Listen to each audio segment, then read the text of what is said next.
दोस्तों स्टडी 91 के online platform में आप सभी का बहुत बहुत स्वागत है। दोस्तों आज आप सभी के समक्ष फिजिक्स यानी भौतिक विज्ञान के अपने अगले लेक्चर को लेकर हाजिर हूं और आज हमारा 465 नंबर का लेक्चर है। आज की क्लास अगर आप देखते हैं तो पूरे 13,950 सवाल आपके तैयार हो जाएंगे, ठीक है। और आज जो हमने टॉपिक चूज किया है, हम लोग चर्चा कर रहे थे यांत्रिकी पर, और यांत्रिकी के अंतर्गत हम ऊर्जा वाले टॉपिक पर बातचीत करने के लिए हाजिर हैं।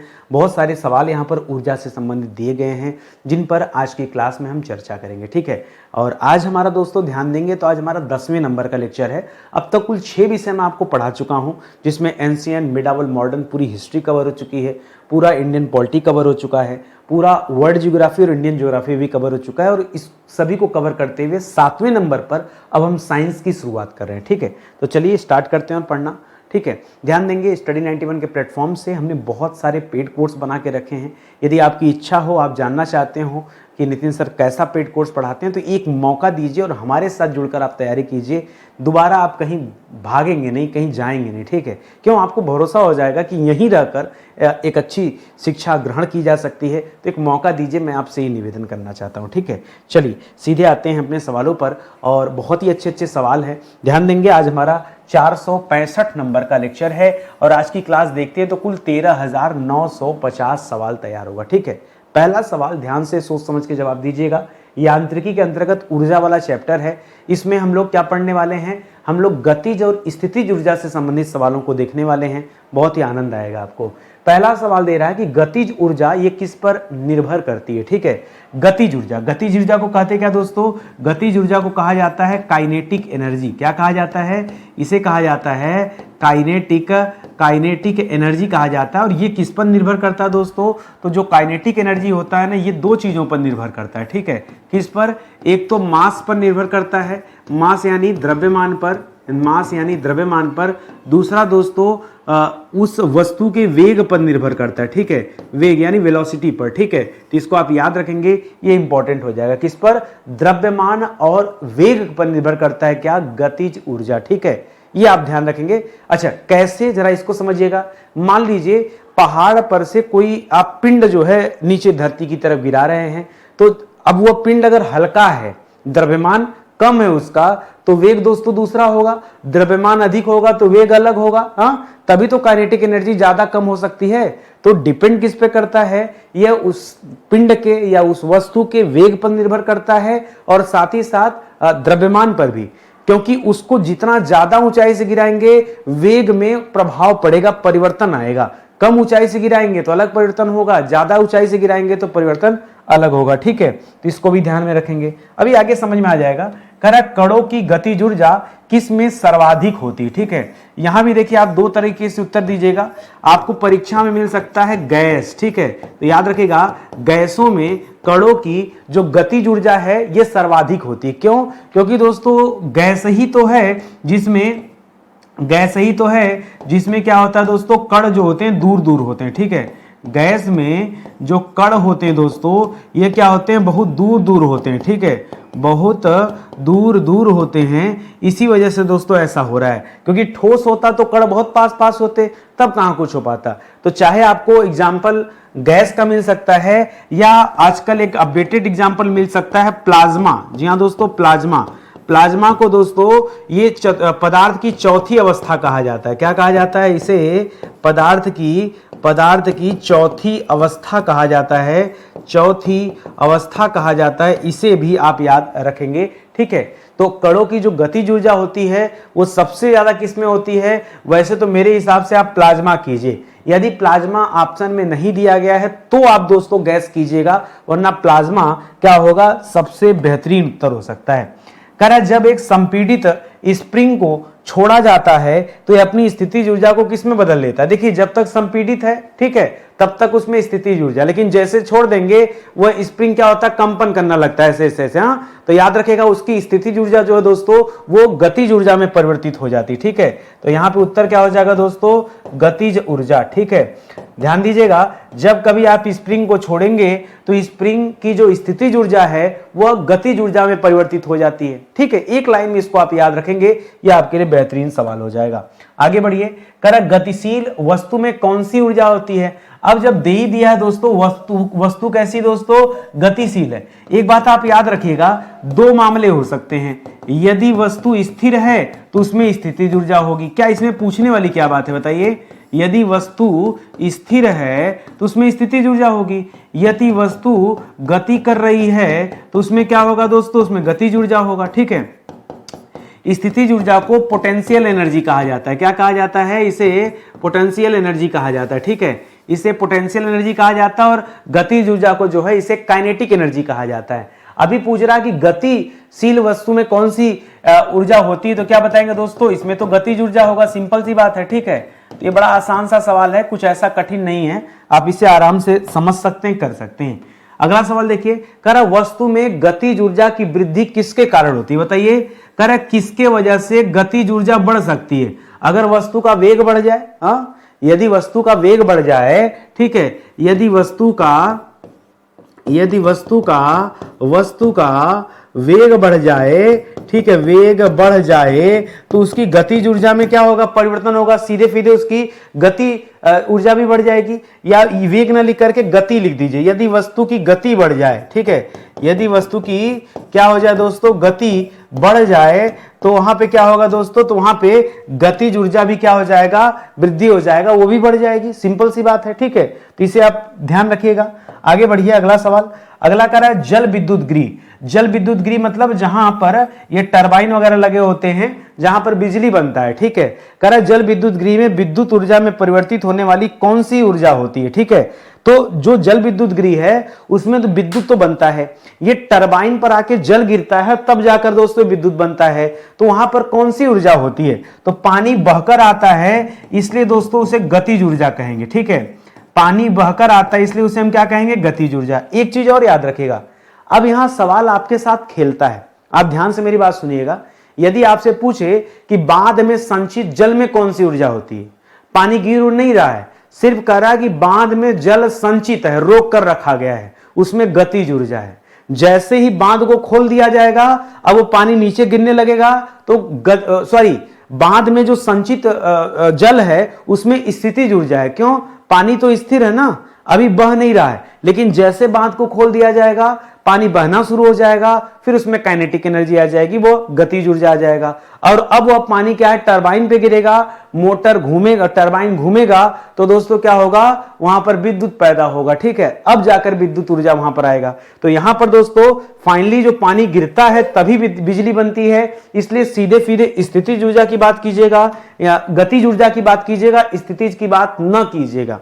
देखिए मेरे मुख से एक दो बार गलती निकली है, ठीक है, मैं उसे स्वीकार करता हूं, लेकिन बहुत सोच समझ के, आप मेरी भावनाओं को समझ रहे हैं ना, जो लिखा वही सही है। एक आध बार मुंह से कुछ गलत निकल जा रहा है तो उसको माफ कीजिएगा। ठीक है, मैं आगे जो है संयम रखूंगा कि क्या बोलना है।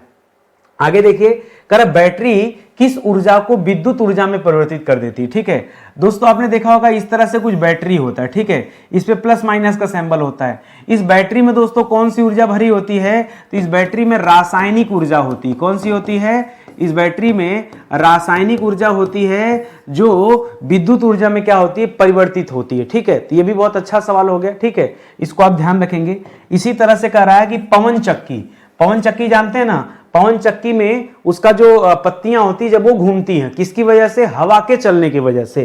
कह रहा है किस ऊर्जा को यांत्रिक ऊर्जा में परिवर्तित करती हैं। देखिए अगर यदि हवा ना चले तो क्या पवन चक्की का ये पत्ती घूम पाएगा, आप मुझे यस नो बताइए खाली। ठीक है, ऐसे पवन चक्की में पत्ती लगी होती है। ठीक है, आप मुझे बताइए दोस्तों कि यदि हवा न चले तो क्या ये पत्ती घूम पाएगी, नहीं, यानी हवा चलना जरूरी है। तो याद रखिएगा गतिज ऊर्जा, ठीक है, जो गतिज ऊर्जा है वही चेंज होगा। क्यों दोस्तों, हवा की गति के कारण, हवा की गति के कारण ही यह टरबाइन घूमता है, इसलिए उत्तर आपका यहां पर क्या हो जाएगा, गतिज ऊर्जा होगा। कह रहा है एक पेंडुलम का झूलना, घड़ी देखे हैं, घड़ी में दोस्तों एक पेंडुलम होता है, वो पेंडुलम दोस्तों ऐसे क्या करता है, झूलता रहता है। ठीक है, वो पेंडुलम ऐसे झूलता रहता है, एक बार इधर से इधर आएगा, एक बार इधर से इधर जाएगा। तो कह रहा है पेंडुलम का झूलना, इसमें कौन सी ऊर्जा किसमें परिवर्तित होती है, केवल ये बताना है। तो पेंडुलम जो होता है इसमें स्थितिज ऊर्जा गतिज ऊर्जा में परिवर्तित होती है। ठीक है, ध्यान दीजिएगा, स्थितिज ऊर्जा गतिज ऊर्जा में परिवर्तित।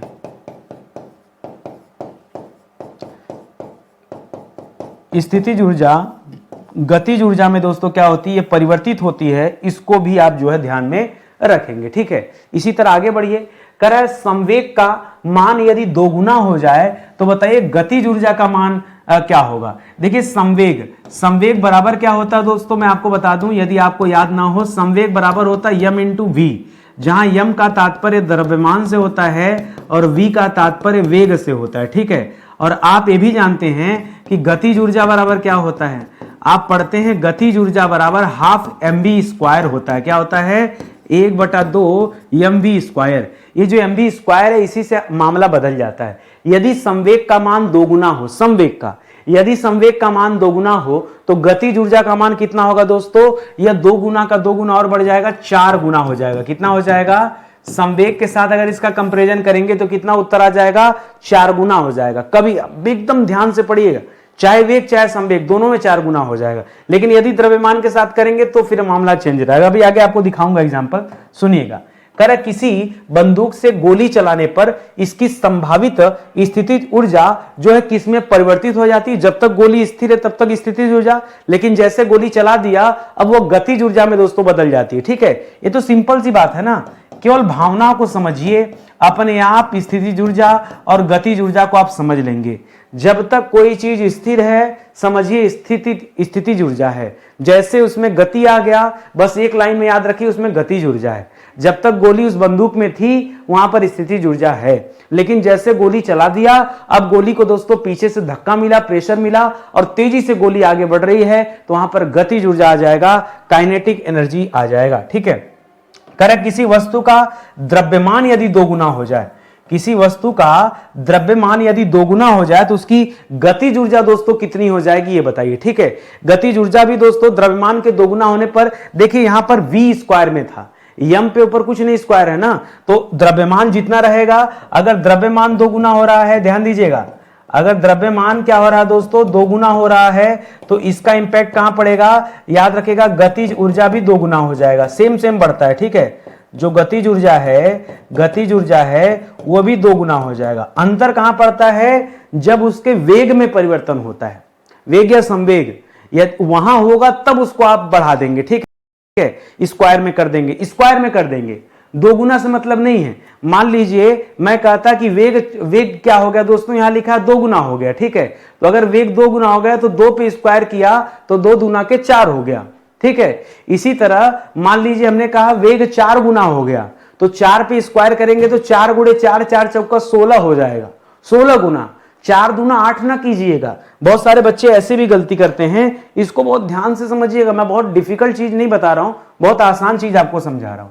कह रहा किसी वस्तु का वेग 2 गुना कर दिया जाए, क्या कर दिया जाए दोस्तों, कह रहा वेग, ठीक है, वेग 2 गुना कर दिया जाए तो गतिज ऊर्जा कितनी हो जाएगी दोस्तों, तो सीधे वेग किए थे ना, तो वेग 2 गुना किए तो 2 का स्क्वायर क्या हो जाएगा, 4 हो जाएगा, तो सीधे क्या हो जाएगा उत्तर, 4 गुना उत्तर हो जाएगा। एकदम आसान भाषा में समझिए, जितना लिखा हो उसी का स्क्वायर कर दीजिए, उत्तर आपके सामने आ जाएगा। आगे देखिए, कह रहा खींचे हुए धनुष से तीर छोड़ते समय, अभी आपने धनुष से खाली तीर खींचा हुआ है, अब कह रहा है छोड़ते समय, अच्छा छोड़ दिया, कह रहा धनुष की स्थितिज ऊर्जा अब किस ऊर्जा में पड़े, जैसे गोली छोड़ रहे थे वैसे धनुष छोड़ रहे हैं हम, कह रहा हम भाला लेके से फेंक दीजिए, हाँ अगर छोड़ दिया तो गया गतिज ऊर्जा, काइनेटिक एनर्जी आ गया, ठीक है।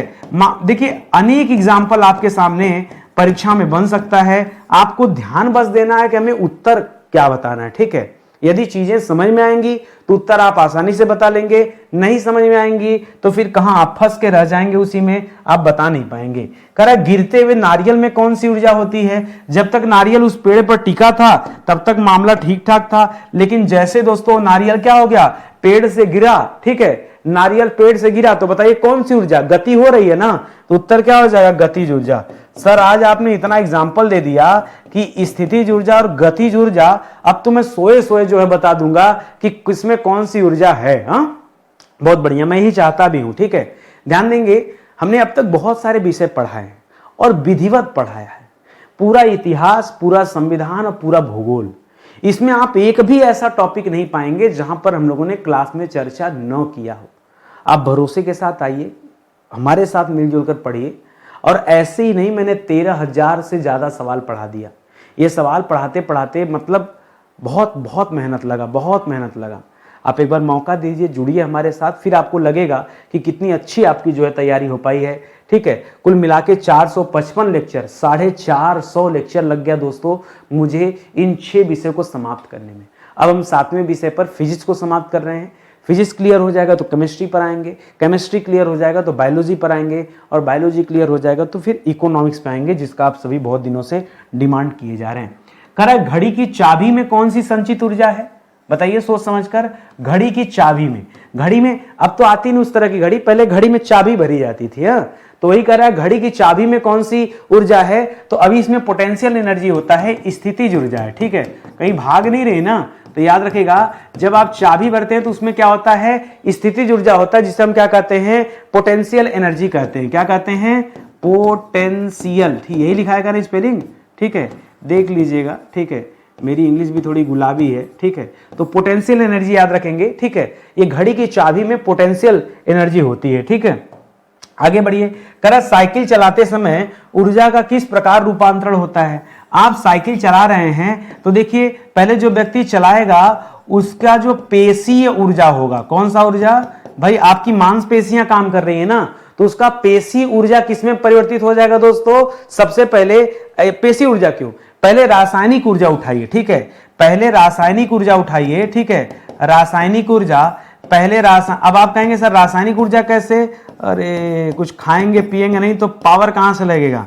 पहले रासायनिक ऊर्जा पेशी ऊर्जा में परिवर्तित होता है, और फिर ये पेशी ऊर्जा उस साइकिल को गति देता है, तो वह साइकिल चलने लगती है, तब जाके गतिज ऊर्जा आता है। ठीक है, तो मामला समझिएगा कि गतिज ऊर्जा तक हम पहुंचे कैसे। ठीक है, फाइनली आएंगे यहीं पर, क्योंकि साइकिल गति कर रही है तो गति कर रही तो गतिज ऊर्जा, ये तो सिंपल सी बात हो गई। आगे बढ़िए। करा बारिश के दौरान ऊर्जा का परिवर्तन होता है। ठीक है, देखिए अगर आपसे परीक्षा में पूछे कि बारिश की बूंद में कौन सी ऊर्जा होती, क्या पूछे दोस्तों? परीक्षा में पूछ दे कि बारिश की बूंद में कौन सी ऊर्जा, अभी बरस वरस नहीं रहा, सिर्फ बूंद में पूछ रहा है, तो उस बूंद में होती स्थितिज ऊर्जा। उस बूंद में कौन सी ऊर्जा होती? स्थितिज ऊर्जा। और जब दोस्तों वर्षा होने लगती है तब दोस्तों कौन सी ऊर्जा होती उसमें? अब दोस्तों यही स्थितिज ऊर्जा किसमें परिवर्तित हो जाती है? अब यही स्थितिज ऊर्जा जो है यह गतिज ऊर्जा में दोस्तों परिवर्तित हो जाती है। तो जब तक वो बूंद है तब तक तो स्थितिज ऊर्जा है, लेकिन जब बरसात होने लगा तब दोस्तों गतिज ऊर्जा में, अब गति करने लगा ना, वो बूंद एक जगह स्थिर नहीं रहा, अब वो चल पड़ा, वहां आसमान से होकर धरती तक गिरेगा, तो अपना सफर तय करने लगा ना, तब दोस्तों वहां पर क्या हो जाएगा? गतिज ऊर्जा हो जाएगा। आगे कह रहा है जब हम एक रबड़ बैंड खींचते हैं, कोई रबड़ बैंड यदि आप खींचते हैं, जैसे स्प्रिंग खींच रहे थे, तो जब आप स्प्रिंग को संपीड़ित करते हैं, खींचते हैं, तब स्थितिज ऊर्जा, लेकिन जैसे ही छोड़ देते हैं तब गतिज ऊर्जा। अभी रबड़ बैंड खींच रहे हैं तो स्थितिज ऊर्जा, देखें छोड़ा जा रहा है कि नहीं? कह रहा है खींचते हैं तो हस्तांतरित ऊर्जा किसमें संग्रहित हो जाती है? जब खींचते हैं तब दोस्तों उसमें स्थितिज ऊर्जा होती है। कौन सी ऊर्जा होगी? स्थितिज ऊर्जा होगी। और जब दोस्तों छोड़ते हैं, ध्यान दीजिएगा, जब रबड़ बैंड छोड़ते हैं, ठीक है, छोड़ते हैं, तब दोस्तों कौन सी ऊर्जा हो जाएगी? तब दोस्तों उसमें गतिज ऊर्जा हो जाएगा। ठीक है, बात को समझ में आया? तो पहले स्थितिज ऊर्जा, बाद में गतिज ऊर्जा। ठीक है, बाद में गतिज ऊर्जा। ठीक है, क्योंकि कुछ टाइम तक रबड़ हिलते डुलते रहता है। आगे बढ़िए। करा बांध में संग्रहित जो जल है उसमें कौन सी ऊर्जा, मैं आपको पीछे पढ़ाया था, जब तक पानी रुका हुआ है तब तक दोस्तों स्थितिज ऊर्जा है। जब बांध का जल खोल दिया जाएगा और वो टरबाइन पर गिरने लगेगा तब दोस्तों वहां गतिज ऊर्जा आ जाएगा, और जब टरबाइन घूमने लगेगा तब दोस्तों विद्युत ऊर्जा आ जाएगा। इस तरह से आप याद रखिएगा। आगे बढ़िए। करा ऊपर उठाए गए हथौड़े में, अभी हथौड़ा आपने पीटा नहीं है, ये खीला है, ये खीला, ठीक है, और ये हथौड़ा आप जा रहे हैं, अभी हथौड़ा सिर्फ उठाए हैं तो स्थितिज ऊर्जा, लेकिन जैसे ही हथौड़ा इस पे गिर जाता है कील के ऊपर तब हो जाता है गतिज ऊर्जा। ठीक है, तो ऊपर उठाए गए हथौड़े में कौन सी ऊर्जा होती है? तो याद रखेंगे स्थितिज ऊर्जा होती है। क्यों? अभी हथौड़ा को पटका नहीं आपने। ठीक है, यदि यही हथौड़ा दोस्तों पटक दिया जाए, ठीक है, यही हथौड़ा अगर पटक दिया जाए तब दोस्तों क्या हो जाएगा, तब यहां पर गतिज ऊर्जा हो जाएगा। क्या हो जाएगा, केवल उठाने से मतलब नहीं है, पटकने से मतलब है, ठीक है, तब दोस्तों गतिज ऊर्जा आएगा। इसको आप ध्यान रखेंगे। आगे बढ़िए, करा यांत्रिक ऊर्जा का मान किसके बराबर होता है, तो यांत्रिक ऊर्जा का मान बराबर जो होता है, यांत्रिक ऊर्जा बराबर स्थितिज ऊर्जा प्लस गतिज ऊर्जा, दोनों ऊर्जाओं को जब आप जोड़ देंगे, किसे स्थितिज ऊर्जा प्लस गतिज ऊर्जा, जब ये दोनों को आप जोड़ देंगे तब दोस्तों क्या निकल कर आता है, तब निकल कर आता है क्या, यांत्रिक ऊर्जा निकल कर आता है। इसे आप याद रखेंगे, ठीक है, परेशान नहीं होना है, ठीक है। तब क्या निकल कर आता है, यांत्रिक ऊर्जा निकल कर आता है, ठीक है। चलिए आगे बढ़ते हैं। करा स्थिति या आकृति में हुए परिवर्तन के कारण एक वस्तु में निहित ऊर्जा क्या कहलाती है। यदि स्थिति या आकृति में हुए परिवर्तन के कारण एक वस्तु में जो ऊर्जा होती है उसको हम स्थितिज ऊर्जा ही कहते हैं, ठीक है। अभी उसको स्थितिज ऊर्जा कहेंगे, जब गति आ जाएगा तब दोस्तों क्या कहेंगे, उसे गतिज ऊर्जा कहेंगे, ठीक है। इसको अच्छे से आप ध्यान में रखेंगे, ठीक है, ठीक है। चलिए और आगे आइए, अगला सवाल, करा पहाड़ से गिर रहे किसी पिंड में कौन सी ऊर्जा होती है। जब तक वो पहाड़ पे था तब स्थितिज ऊर्जा, लेकिन जैसे उसे पहाड़ से धक्का दे दिया गया, गिरने लगा तो गतिज ऊर्जा, गिरने लगा। आप सोच रहे होंगे नितिन सर इतना सवाल क्यों दे रहे हैं। देखिए अलग अलग तरीके से परीक्षा में अलग अलग सवाल पूछा जाता है। आज हम क्लास कर ही रहे हैं तो थोड़ा ढंग से पढ़ लें, क्योंकि फिजिक्स में कुछ ही चैप्टर तो हैं जहां से एग्जामिनर को सवाल बनाने में मजा आता है, वो इसी तरह के सवाल बनाता है। आप क्या है, आप पेपर हल किए नहीं है इसलिए आपको जानकारी नहीं है, लेकिन मैं दोस्तों देख रहा हूं ना कि पेपर में किस स्तर का सवाल आ रहा है, इसलिए मुझे हर तरह का सवाल शामिल करना जरूरी है। करा यांत्रिक ऊर्जा में से गतिज ऊर्जा घटा देंगे तो क्या प्राप्त हो जाएगा, तो स्थितिज ऊर्जा प्राप्त हो जाएगा। क्या प्राप्त हो जाएगा, स्थितिज ऊर्जा प्राप्त हो जाएगा। यदि दोस्तों यांत्रिक ऊर्जा में से स्थितिज ऊर्जा घटा देंगे तो गतिज ऊर्जा प्राप्त हो जाएगा, क्योंकि भैया आपने पढ़ा है कि स्थितिज ऊर्जा प्लस गतिज ऊर्जा बराबर ही क्या होता है, यांत्रिक ऊर्जा होता है। दोनों को जोड़ने से ही यांत्रिक ऊर्जा का पता चलता है। करा किस ऊर्जा में दो प्रकार की ऊर्जा होती है, यांत्रिक ऊर्जा में, यांत्रिक ऊर्जा जो होती दोस्तों इसमें दो प्रकार की ऊर्जा होती, कौन कौन सी, एक स्थितिज ऊर्जा होती है, दूसरा गतिज ऊर्जा होती। इन दोनों को जोड़ने से ही तो हमें क्या प्राप्त होता है, हमें यांत्रिक ऊर्जा के बारे में जानकारी मिलती है, ठीक है। ये वही सवाल कर दिया आपसे। अगला सवाल, करा किसी निश्चित ऊंचाई पर गतिमान किसी वस्तु के वेग को यदि 4 गुना बढ़ा दिया जाए, किसको, वेग को। मैंने आपको समझाया था वेग को 4 गुना, तो 4 का स्क्वायर 4 × 4 हो जाएगा 16 गुना। क्या हो जाएगा, 16 गुना उत्तर हो जाएगा, ठीक है। तो कर, अरे नहीं रुकिए, यहां पूछ रहा है कि 4 गुना बढ़ा दिया जाए तो उसकी स्थितिज ऊर्जा में क्या परिवर्तन होगा। तो याद रखिएगा कोई परिवर्तन नहीं होगा, जो परिवर्तन होता है गतिज ऊर्जा में होता है।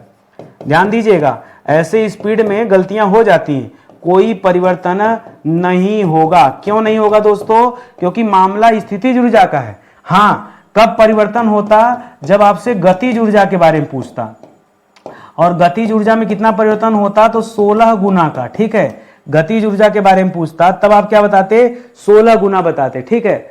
8 गुना की 16 गुना, कमेंट करके बताइए। 4 गुना के 8 कर लें कि 16 कर लें, सोच समझ के बताइएगा, ठीक है।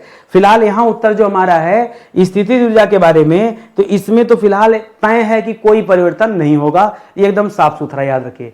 करा ऊंचाई के संदर्भ में कौन सी ऊर्जा घटती है या बढ़ती है। यहां पर मैं आपका कॉन्सेप्ट क्लियर करना चाहूंगा, वो ध्यान से सुनिएगा।